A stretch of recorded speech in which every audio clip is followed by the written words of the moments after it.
இந்த போராட்டம், இந்த விகாரைக்கு எதிரான போராட்டம் கிட்டத்தட்ட 2 வருடங்களாக எங்களால், குறிப்பாக நானும் அந்த போராட்டத்தில் ஒவ்வொரு மாதமும் இணைந்து கொள்றேன்னா, எங்களால் நடத்தப்பட்டு வருகிறது. இதுவரையும் நமக்கான எந்த தீர்வும் எட்டப்படவில்லை. பாராளுமன்ற தேர்தலுக்கு முதல் வருகின்ற பொழுது நாம் எதிர்பார்த்த நமக்கான ஒரு சாதகமான சமிக்ஞைகள் கிடைக்கும் என்று கிடைக்கவில்லை.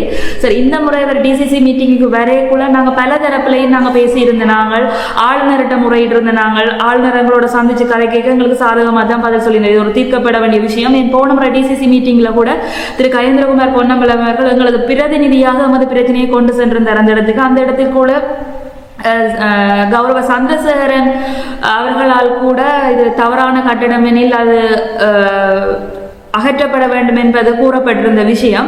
அந்த வகையில் இந்த முறை அந்த டிசிசி மீட்டிங்ல ஜனாதிபதி வருகை தந்திருந்ததால நாங்கள் அவரின் மூலம் இதுக்கு ஒரு தீர்வு எட்டப்பட இருந்த நிலையில கௌரவ பாராளுமன்ற உறுப்பினர் கஜேந்திரகுமார் பொன்னம்பலம் அவர்களால் இந்த பிரச்சனை ஜனாதிபதியை நோக்கி மிகவும் தாழ்மையான முறையில் முன்வைக்கப்பட்டது. அப்பொழுது இது ஒரு பொருத்தமான சந்தர்ப்பமாகவே நாம் உன்னிப்பாக பார்த்து கொண்டிருந்தோம். அந்த இடத்துல பிரதேச செயலர் இருந்தவர், அதே மாதிரி ஆளுநர் இருந்தவர், ஜனாதிபதி, மிக முக்கியமாக இந்த பிரச்சனையை தீர்க்கப்பட வேண்டிய ஜனாதிபதி இருந்தவர், நமது பாராளுமன்ற உறுப்பினர்கள், ஆளுங்கட்சி உறுப்பினர்கள், மற்றது இராணுவ தளபதிகள், இந்த பிரச்சனையுடன் சம்பந்தப்பட்ட அனைவரும் அந்த இடத்துல கூடியிருந்த வேளையில இந்த பிரச்சனையை அணுகியது என்பது மிகவும் ஒரு சிறந்த விடயம். அந்த இடத்திலே ஜனாதிபதி ஒரு முடிவினை சொல்ல வேண்டிய ஒரு இக்கட்டான, அவர் விரும்பியோ விரும்பாமலோ அதுக்கு ஒரு தீர்வினை சொல்ல வேண்டிய ஒரு இக்கட்டான சூழ்நிலையில் கிட்ட நெருங்கி கொண்டிருக்கும் போது அதனுள் திடீரென்று குறுக்க புகுந்த பாராளுமன்ற உறுப்பினர் கௌரவ ராமநாதன் அர்ச்சுனா அவர்கள் இந்த பிரச்சனையில் அம்மக்களுக்கு நஷ்டஈடு வழங்கி தீர்த்து கொள்ளலாம், இவர்களின் அரசியல் இனியும் செல்லுபடியாகாது என்ற கூற்றானது நமக்கு மிகுந்த மனவேதனையை தான் தருகிறது. மக்கள் பிரதிநிதியாகிய நீங்கள் மக்களது பிரச்சனையை ஒரு பொது வழியில் கதைக்கிறீர்களானால் அந்த மக்களுடன் தொடர்பாடி இருக்க வேண்டும். இந்த பிரச்சனை சம்பந்தமாக கதைத்திருக்க வேண்டும். எம்முடன் எந்த தொடர்பும் இல்லை, எமது சக பாதிக்கப்பட்ட மக்களுடனும் அவர் எந்த தொடர்பும் இல்லாத இடத்தில் ஜனாதிபதி வந்து ஒரு கருத்து கூற முற்பட்ட விடயத்தில் அதை குறுக்கிட்டு அந்த விஷயத்தை திட்டமிட்டு திசை திருப்பியதாகத்தான் நான் கருதுகிறேன். அந்த இடத்தில் மற்ற பாராளுமன்ற உறுப்பினர் மீது எனக்கு மிகுந்த விரக்தி ஏற்படுகிறது. என்னவென்றால், தனித்தனியாக நாங்கள் எல்லா கட்சியினரையும் நாம் சந்தித்திருக்கிறோம், ஆளுங்கட்சியினரை கூட சந்தித்திருக்கிறோம், இராணுவ தளபதிகளை சந்தித்திருக்கிறோம், டிஎஸ்ஐ அனைவரையும் சந்தித்திருக்கிறோம்.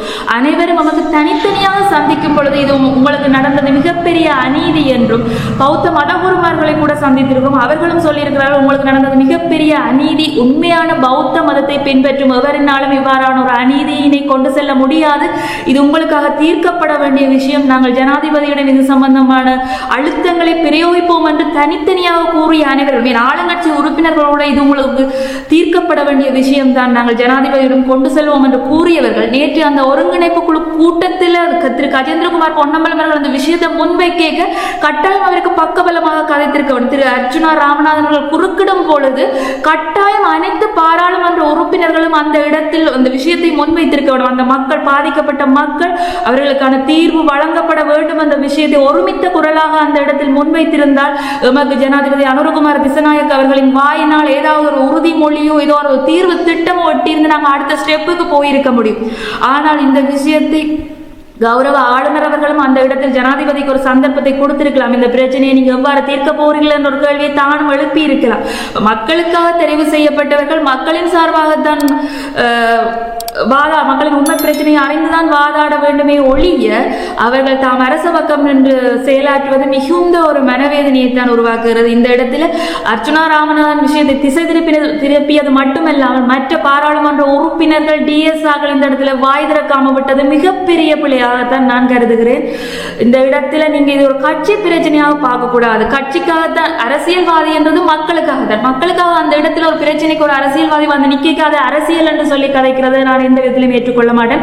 எங்களுக்கு நாங்கள் கௌரவ டக்ளஸ் தேவானந்த் அவர்கள்ட்ட போயிருந்த நாங்கள், அதே மாதிரி தமிழ் தேசிய மக்கள் முன்னணியிட்டையும் போயிருந்த நாங்கள், அதே மாதிரி தமிழ் தேசிய கூட்டமைப்பிட்டையும் போயிருந்த நாங்கள், அதே மாதிரி நாங்கள் சகல மதகுருமார்கிட்டையும் பௌத்த மதகுருமார்கிட்ட நாங்கள் இறங்கி போய் கெஞ்சி கூட கேட்டிருந்த நாங்கள் அப்படியெல்லாம் கேட்டு எங்களுக்கு ஒரு தீர்வு எட்டப்படவே இல்லை. இந்த இடத்துல எங்களுடன் பக்கபலமாக நிற்பது கஜேந்திரகுமார் பொன்னம்பலம். அவர் எங்களது குரலாகத்தான் அந்த இடத்தில் நேற்று கதைத்தவரே ஒழிய அவர் தனது எந்த ஒரு அரசியல் லாபத்துக்காகவும் கதைக்கவில்லை. நாங்கள் தான் சொல்லி அனுப்பியிருந்தோம் அது பிரச்சனைக்காக கதைக்க வேண்டும் என்று. அந்த இடத்தில் எங்களோட எந்த ஒரு சம்பந்தமோ எந்த ஒரு தொடர்புமோ எங்களது பிரச்சனை திரு அர்ச்சுனா ராமநாதன் அவர்கள் இங்கு எவ்வளவு காணி பிடித்திருப்பது அந்த விஷயம் கூட தெரிஞ்சிருக்காம இருக்கலாம். எனக்கு அது கூட சந்தேகமா தான் இருக்கு. அவர் ஏன் திடீரென்று அதுக்குள்ள குறுக்கிட்டு வெண்ண உடைஞ்சு வர தாலியை உடைச்சு வர எங்களுக்கு சத்தியமா தெரியல. இந்த காணியை பெற்றுக்கொள்ற விடயம் தொடர்பாக நீங்கள் ஆளுநரை போய் சந்திச்சு காய்ச்சிருக்கீங்களா? என்ன காய்ச்சி? இதுவரை 2 தரம் சந்திச்சிருக்கிறோம். ஒருக்கா பர்சனலா போய் சந்திச்சது, அப்புறம் ஒருக்கா நாங்க ஒரு எல்லாருமே சேர்ந்து போய் கதைச்ச இடத்துல அவர் எங்களுக்கு சொன்ன விஷயம் அது பிள்ளையான விஷயம். அது இராணுவத்தின் காணிய மக்கள் கேட்கல, மக்களின் காணியத்தான் உங்களோட காணியத்தான் நீங்க கேட்குறீங்க. அதனால இதை ஒரு தீர்வு கொண்டு போகத்தான் வேணும். இது சம்பந்தமா நாங்க மற்ற நாய்னாதேவு பிக்கு அவையோட எல்லாம் கதைச்சு புத்தசாசன அமைச்சரோட கதைச்சு இதுக்கு ஒரு தீர்வு எட்டப்படும். என்னென்று சொன்னா முதல் மிகுதி காணி அந்த விகார அந்த பிரதான கட்டடம் அமைஞ்சிருக்கிற காணியத்தை விட்டு மிச்ச காணியை முதல் விடுவிப்போம். அதுக்கு பிறகு இதுக்கு ஒரு சொல்யூஷனை நாங்கள் பார்ப்போம் என்ற ரீதியில தான் எங்களால் இடங்க பெற்றது ஒழிய நாங்கள் அந்த 150 பரப்புக்கும் எங்களுக்கு வேற ஒரு மாற்று காணி தாங்கோண்டா நாங்கள் 2 வருஷமா அப்படி நாங்கள் நாயா பையா அலைஞ்சு போராட வேண்டிய அவசியமே இல்லையே. நாங்கள் எங்களுக்கு எத்தனையோ சந்தர்ப்பங்கள் வந்தது, மாற்று காணிகளோ நஷ்ட ஈடுகளோ எத்தனையோ நெகோசியேஷன்கள் வந்தது. நாங்கள் அதை எடுத்துக்கொண்டு போயிருப்போம். இது தனியாக எங்கட காணிக்கான பிரச்சனை இல்லை, இது எங்களோட சமூகத்துக்கான பிரச்சனை. சமூகத்துக்கு எதிராக ஒரு கட்டளத்தோட அநீதியைத்தான் நாங்கள் பார்க்குறோம். அப்போ இப்படி சிம்பிளா நாங்கள் எங்களோட 2 வருஷம் போராட்டத்தை நேற்று நஷ்ட ஈட்டில் முடிக்கலாம்னு சொல்லி முடிச்சது சரியான ஒரு எங்களுக்கு மனவேதனையாக தான் இருக்கிறது. அங்கே எத்தனை பேருக்குரிய எவ்வளவு காணி இருக்கு? 16 பேர், கிட்டத்தட்ட 16 பேர், சிலர் அதுக்கு மேலேயும் இருக்கலாம். ஒரு 150 பேர் கிட்ட இருக்குது அதுக்குள்ள. இப்போ இந்த விஷயம் பேசு பொருளாக இருக்குது. அதாவது தையட்டி வேறு பிரச்சனையில் பாதிக்கப்பட்ட மக்களுக்கு இது நஷ்டஈடு வழங்குறது அல்லது மாற்று காணி வழங்குறதுன்ற விஷயம் நீங்கள் ஒரு முடிவாக ஊடகங்களுக்கும் சரி இதனோட சம்மந்தப்பட்ட ஆட்களுக்கும் என்ன சொல்ல விரும்புகிறீங்க? எங்களது முடிவு இதுதான். எங்களது யோசனையிலிருந்து எந்த ஒரு அரக்கலுக்கும் நாங்கள் இடம் கொடுக்க மாட்டோம். இது எங்களது காணி. 1925 இருந்து நாங்கள் யார்டையுமோ தட்டி பறித்த காணி இல்லை. தோம்பில இருந்து சகலதும் தாய் உறுதி எங்களது உறுதி சகலதும் வச்சிருக்கிற எங்களோட பூர்வீகமாக எங்களோட தாத்தா பாட்டியாக வாழ்ந்த காணி.